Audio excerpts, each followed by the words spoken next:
یہ ایک چھوٹا طیارہ تھا جس میں میں، در شوار، میون اور زوغان جن کے علاوہ طیارے کا پائلٹ تھا۔ رانی خولا پری میری شرٹ کی جیب میں آرام کر رہی تھی۔ طیارہ بلندی میں پرواز کر رہا تھا۔ ہمیں اس طیارے کے ذریعے افریقہ جانا تھا جہاں میون کے چاچا رہائش پذیر تھے۔ وہ کسی مشکل میں تھے۔ میون کے پاپا نے ہمیں ان کی مدد کے لیے افریقہ روانہ کیا تھا۔ طیارے کا سفر میں پہلی بار کر رہا تھا۔ ویسے رانی خولا پری اپنی جادوئی چھڑی کی مدد سے مجھے ہوا میں اڑا چکی تھی۔ کسی پرندے کی طرح ہوا میں اڑنے کا الگ مزہ تھا۔ اب افریقہ میں جانے کیسے حالات پیش آنے والے ہیں، در شوار بولی تو میں نے کہا اب کیسے بھی حالات ہوں ان کا مقابلہ کرنا آ گیا ہے، اور اب تو ایسا لگنے لگا ہے جیسے زندگی ایک سفر بن گئی ہے۔ مدت ہوئی ہے گھر کی شکل نہیں دیکھی، اور یہ سب میری وجہ سے ہوا ہے آقا۔ اگر میں آپ کو در شوار کے مسئلے میں نہیں گھسیٹتا تو آپ اپنے گھر میں آرام سے ہوتے۔ زوغان جن مجھے دیکھ کر بولا نہیں، یہ بات نہیں ہے۔ انسان کے مقدر میں جو لکھا ہے وہ ہو کر رہتا ہے، اسے وہی ملنا ہے جو اللہ نے اس کے نصیب میں لکھا ہے، لہذا اس میں تمہاری کوئی خطا نہیں ہے۔ میں نے زوغان جن کو مطمئن کیا۔ آپ اچھے انسان ہیں آقا۔ زوغان جن میرے ہاتھ پر ہاتھ رکھ کر بولا تم بھی ایک اچھے جن ہو، میں نے مسکراتے ہوئے کہا۔ تو زوغان جن کے ساتھ ساتھ میون اور در شوار بھی ہنس دی۔ رانی خولا پری میری جیب سے باہر نکل آئی اور میرے بارے میں کیا خیال ہے وہ جیب سے باہر نکلتے ہوئے بولی تم تو لاجواب ہو، تم نے 2 بار میری مدد کی ہے، مجھے کنویں سے باہر نکالا ہے۔ یہ مدد نہیں، دوستی ہے، دوست کے کام آتے ہیں۔ اچھا تو تم آج سے میری سب سے اچھی دوست ہو، میں نے کہا تو میون فوراً بول پڑی اور ہم سب کون ہیں تمہارے؟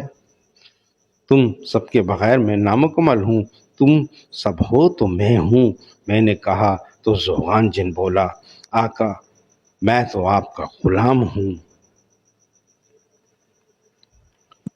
ہم افریقہ میں داخل ہو چکے تھے۔ ہمیں پائلٹ کی آواز سنائی دی۔ میں نے پائلٹ کی آواز سن کر طیارے کی کھڑکی سے باہر جا کر ہم افریقہ میں داخل ہو چکے ہیں، ہمیں پائلٹ کی آواز سنائی دی۔ میں نے پائلٹ کی آواز سن کر طیارے کی کھڑکی سے باہر جا کر نیچے مجھے افریقہ کا جنگل نظر آ رہا تھا۔ ہم افریقہ کے جنگل کے اوپر سے گزر رہے تھے۔ کتنا گھنا جنگل ہے، در شوار طیارے کی کھڑکی سے نیچے دیکھتے ہوئے بولی۔ ہاں درخت ہی درخت ہیں، درختوں کے سوا کچھ نظر نہیں آ رہا ہے۔ زوغان جن بھی باہر جنگل کو دیکھتے ہوئے بولا اب ہم اپنی منزل سے کتنی دور ہیں؟ میون نے پائلٹ سے پوچھا تو وہ بولا بس میم ہم جلد ہی پہنچ جائیں گے۔ طیارہ اپنی منزل کی طرف بڑھ رہا تھا۔ ہم سب اطمینان سے بیٹھے ہوئے تھے، ہمیں یقین تھا کہ ہم اپنی منزل تک پہنچ جائیں گے، لیکن اوپر اللہ نے ہمارے لیے کچھ اور ہی لکھا تھا۔ کچھ دنوں سے ہم چاروں ساتھ تھے، رانی خولا پری بھی ہمارے ساتھ ہی تھی۔ دوستوں کے ساتھ وقت کا پتہ نہیں چلتا ہے۔ ہم سب طیارے میں باتوں میں مصروف تھے کہ ہمیں پائلٹ کی گھبرائی ہوئی آواز سنائی دی۔ وہ بول رہا تھا ہمارے طیارے کی طرف ایک راکٹ نہایت تیزی سے آ رہا ہے، اور پھر پائلٹ کی بات ابھی مکمل ہی ہوئی تھی کہ ایک زوردار دھماکہ ہوا۔ راکٹ ہمارے طیارے سے ٹکرا چکا تھا۔ طیارہ 2 حصوں میں تقسیم ہو چکا تھا۔ طیارے کے پچھلے حصے میں اور در شوار تھے۔ طیارے کا پچھلا حصہ بڑی تیزی سے پیچھے کی جانب جانے لگا۔ اگلے حصے میں زوغان جن اور میون تھے۔ اگلا حصہ تیزی سے آگے کی جانب بڑھنے لگا۔ یہ عمل لمحوں میں ہوا تھا۔ ہم سنبھل ہی نہیں پائے تھے، اور کس نے طیارے پر راکٹ داغا تھا، کیوں داغا تھا، اس کی بھی کوئی خبر نہیں تھی۔ در شوار نے میرا ہاتھ پکڑ لیا تھا۔ رانی خولا پری بھی واپس میری شرٹ کی جیب میں دبک کر بیٹھ گئی تھی۔ طیارے کا پچھلا حصہ کافی دور تک جانے کے بعد اب نیچے گر رہا تھا۔ اگلا حصہ جس میں میون، زوغان جن اور پائلٹ تھے ہماری نظروں سے غائب ہو چکا تھا۔ ہم آدھے طیارے کے ساتھ نیچے جا رہے تھے۔ میرا خیال ہے اب ہمیں طیارے سے باہر نکل جانا چاہیے۔ ہاں تم ٹھیک کہہ رہے ہو، میری بات سن کر در شوار بولی، اور پھر ہم ایک دوسرے کا ہاتھ پکڑ کر آدھے طیارے سے باہر کود پڑے۔ در شوار جن زادی تھی، اڑ سکتی تھی، وہ تھوڑی دیر تک میرے ساتھ نیچے آئی اور پھر اس نے اپنی جناتی قوت استعمال کی۔ ہم افریقہ کے جنگل کے درختوں کے اوپر اڑ رہے تھے۔ در شوار نے میرا ایک ہاتھ تھاما ہوا تھا۔ کیا خیال ہے میں یون اور زوغان جن کے طیارے کا ٹوٹا ہوا حصہ آگے کی جانب گیا ہے اس طرف نہ بڑھا جائے تاکہ انہیں تلاش کر سکیں۔ میں نے کہا تو درشوار بولی، نہیں، دھماکے کی وجہ سے میری حالت کچھ ٹھیک نہیں ہے، میں زیادہ دیر تک اڑ نہیں سکوں گی، لہٰذا ہمیں نیچے اترنا پڑے گا۔ ٹھیک ہے، جیسے تم مناسب سمجھو، میں نے کہا تو درشوار نے اپنی اڑان نیچے کی جانب کر دی۔ درشوار نیچے جنگل کے درختوں کی طرف بڑھ رہی تھی، لیکن میں نے محسوس کیا کہ اڑتے اڑتے اس کی آنکھیں بند ہو رہی ہیں۔ طیارے سے راکٹ کے ٹکرانے کی وجہ سے زوردار دھماکہ ہوا تھا، طیارے کے کچھ ذرات بھی ہمارے جسم سے ٹکرائے تھے۔ میں یون امر تھے، ان ذرات اور دھماکے نے ہمیں نقصان نہیں پہنچایا تھا، لیکن درشوار اور زوغان دونوں جنات میں سے تھے لیکن امر نہیں تھے، ان کو دھماکے اور جسم پر لگنے والے ذرات نے نقصان پہنچایا تھا۔ ہم درختوں کے اوپر پہنچ چکے تھے، درشوار بے ہوش ہو چکی تھی۔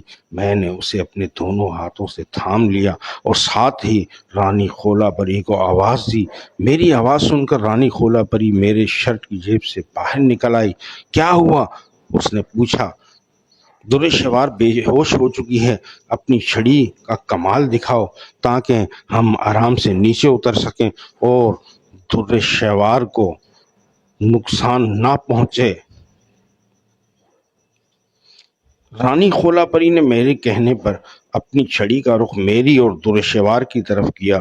ہم جو تیزی سے نیچے کی جانب جنگل کے درختوں کی طرف گر رہے تھے، رانی خولا پری کی چھڑی سے نکلنے والی شعاؤں کی وجہ سے آرام سے اڑتے ہوئے نیچے کی جانب جانے لگے۔ درختوں سے ٹکراتے ہوئے ہم نیچے پہنچ گئے۔ میں نے درشوار کو زمین پر لٹا دیا۔ ہمارے چاروں طرف ہرے بھرے بڑے بڑے درخت تھے، چھوٹی چھوٹی جھاڑیوں کی بھی بھرمار تھی، بہت ہی خوبصورت منظر تھا۔ مجھے ہریالی ویسے بھی بہت پسند تھی۔ درشوار کو نیچے لٹا کر میں ارد گرد کا جائزہ لینے لگا۔ رانی خولا پری بھی میرے قریب ہی ہوا میں مولک ادھر ادھر دیکھ رہی تھی۔ یہ سمجھ نہیں آ رہا تھا کہ اتنے گھنے جنگل سے ہمارے طیارے پر راکٹ کس نے داغا تھا، جس کی وجہ سے طیارہ دو حصوں میں تقسیم ہو گیا تھا۔ میں یون اور زوغان جن طیارے کے اگلے حصے کے ساتھ جانے جنگل میں کہاں گرے ہوں گے۔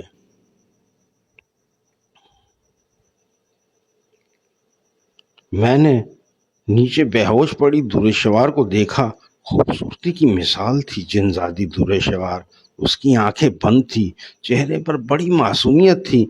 اس کے رانی خولا پری نے بھی درشوار کی طرف دیکھا اور بولی، کتنی خوبصورت ہے ہماری درشوار۔ ہاں، میں نے کہا، لیکن اب اسے ہوش میں لانا ہے۔ یہ بے ہوش کیسی ہوئی؟ شاید اس کے سر پر طیارے کا کوئی ٹکڑا لگا ہے۔ میں نے نیچے بیٹھ کر درشوار کا سر اپنی گود میں رکھا اور اس کا سر دیکھنے لگا کہ اسے چوٹ کہاں لگی ہے، لیکن مجھے اس کے سر پر چوٹ کے کوئی آثار نظر نہیں آئے۔ اس کے گال تھپتھپائے، شاید وہ ہوش میں آ جائے، لیکن وہ ہوش میں نہیں آئی۔ کہیں سے پانی مل جائے تو اس کے منہ پر پانی کے چھینٹے ماریں، شاید اس طرح یہ ہوش میں آ جائے۔ میں نے کہا تو رانی خولا پری بولی، میں پانی ڈھونڈ کر